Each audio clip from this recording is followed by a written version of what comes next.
Standing out here at Lipan Point, about to go on Tanner Trail.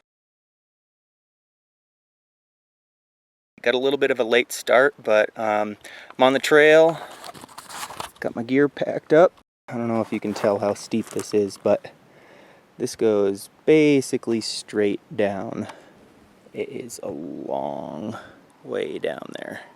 And then you follow this for quite a ways up and around the bend. And I think on the other side of this is where the river is. Well, it is getting pretty hot, pretty sweaty. I've been stopping in the shade pretty regularly. My pack is kind of heavy, but I'm drinking a lot of water.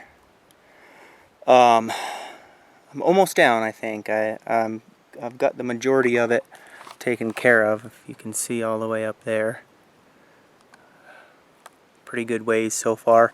A lot of it is flat once I get down, so I am definitely looking forward to that.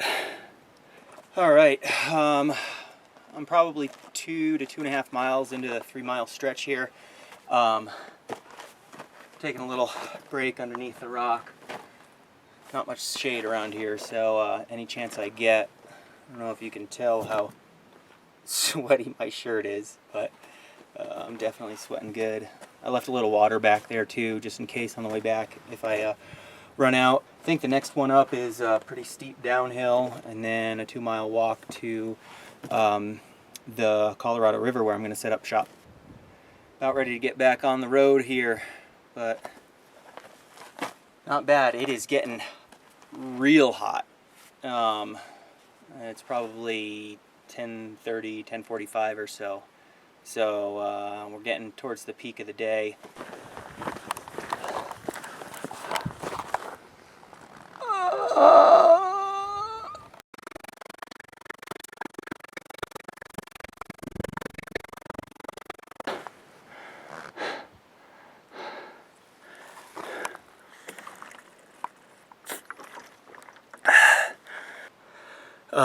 I'm in the shade, stopping every quarter to half mile now.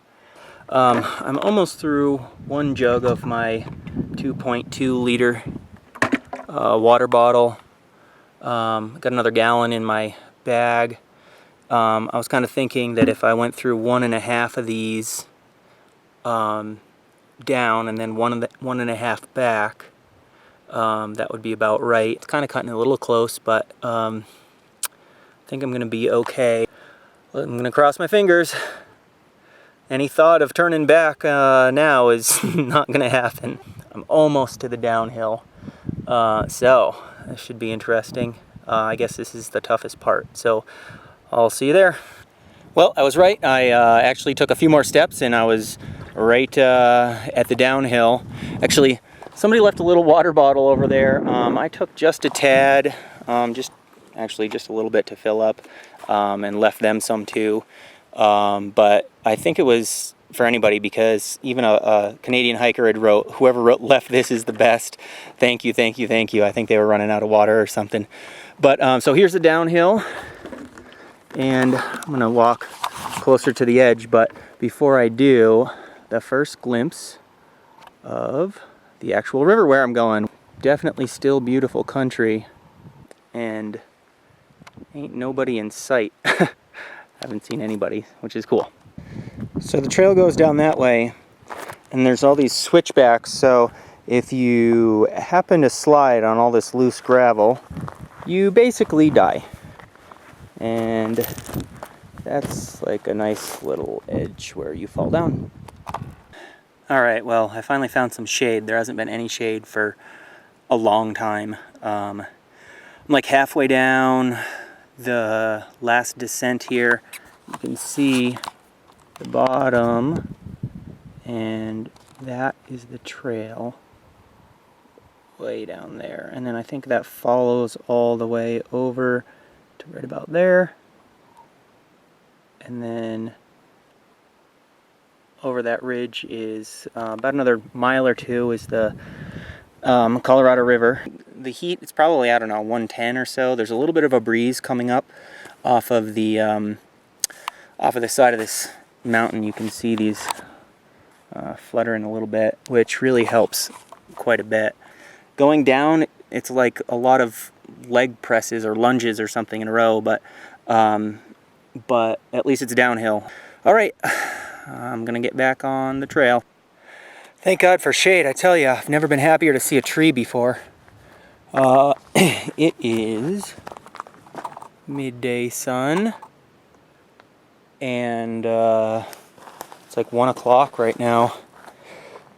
I'm just having to take lots of breaks. I'd rather take the whole day to walk another mile or two than, you know, fall victim to heat exhaustion or something like that.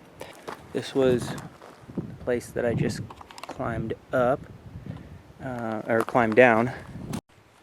All right, well, I decided that it is way too hot to keep going, so I'm just gonna hang out underneath this tree, which I kind of have a sneaking suspicion that this might be the last shade before it gets really barren below. Well, I just went down all of that and kind of scaled through there and came over the ridge, and I still have that far to go.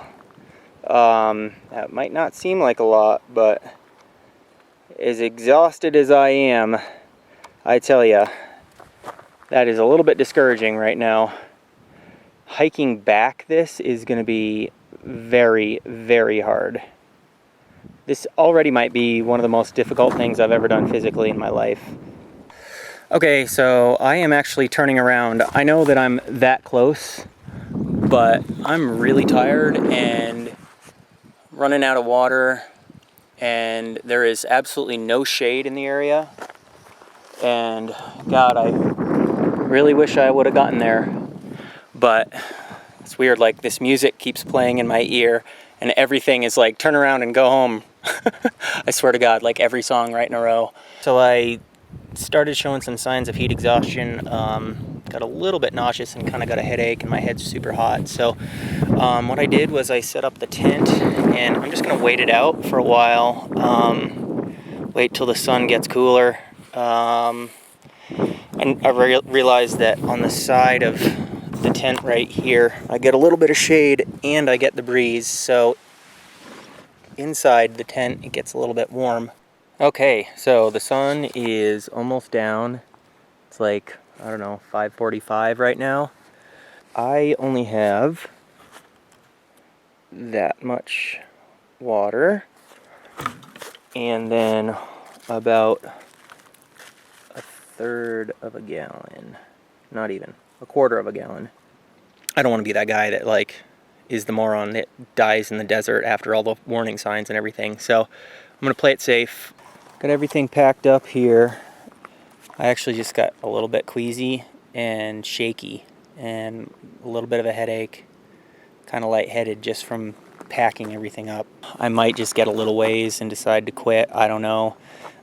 Good news is I'm still alive, and I'll be honest with you, there was about an hour's worth of time where I was like really worried. My energy level, like my fatigue, is not that bad. It's the heat that's really zapping me, and I don't want to be queasy, that's for sure. I don't want to puke or anything like that. That would be terrible. Hopefully some of this belly is holding some excess water. I mean, I know that I depleted for a photo shoot one time and released 12 pounds of water in an 8-hour period, so I know that I have quite a bit, and I don't feel like I'm too depleted right now. Although the abs are looking pretty ripped, so maybe I am a little bit depleted. God, why does dehydration look so good, I tell you? Death doesn't look good though, so yeah, I don't want to die. I didn't go all that far. Honestly, probably half a mile at the most, and kind of dripping with sweat. I'm probably not gonna make it up that ridge tonight. I definitely need to rest. So I guess the gravity of the situation is starting to catch up with me. I'm pretty much in the middle of nowhere.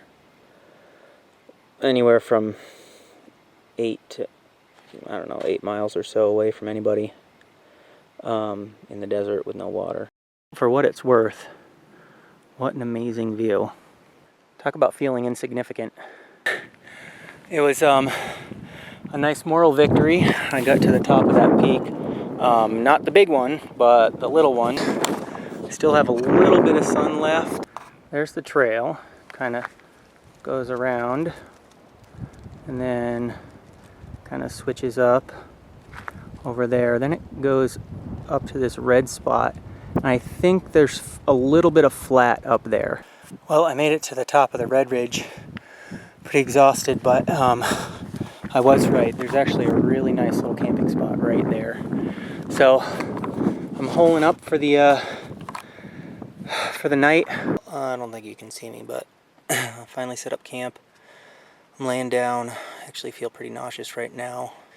I'm going to set my alarm for super early, probably 4:30 or 5, something like that. 4:30, I think. All right, well, it's morning. I actually slept towards the end quite a bit.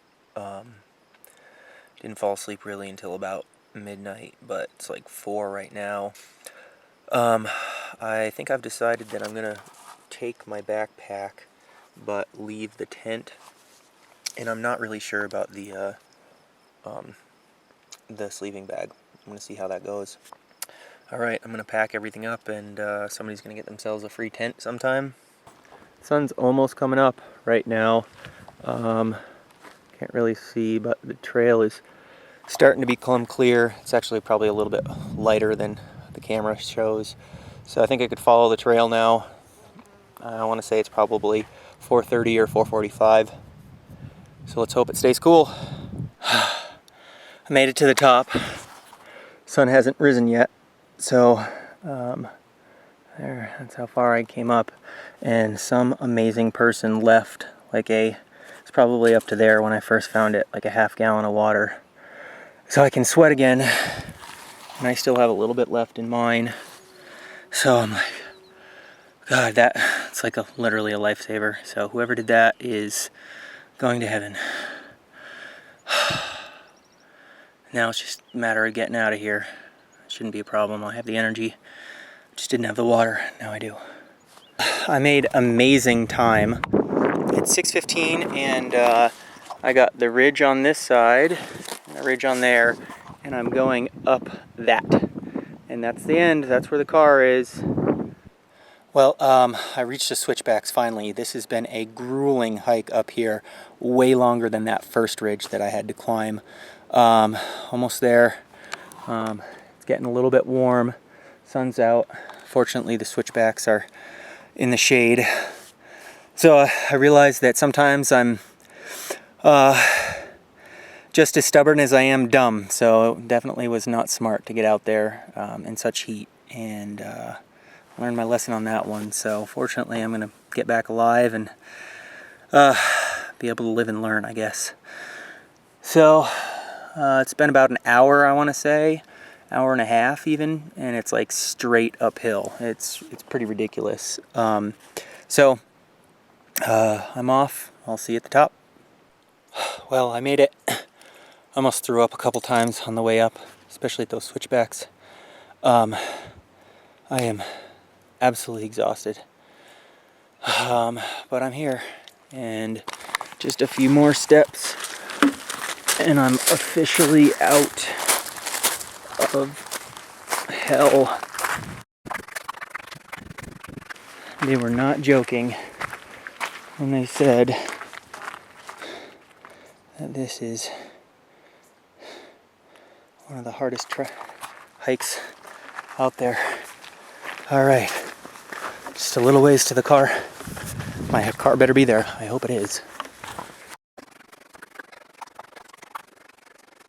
And there I was.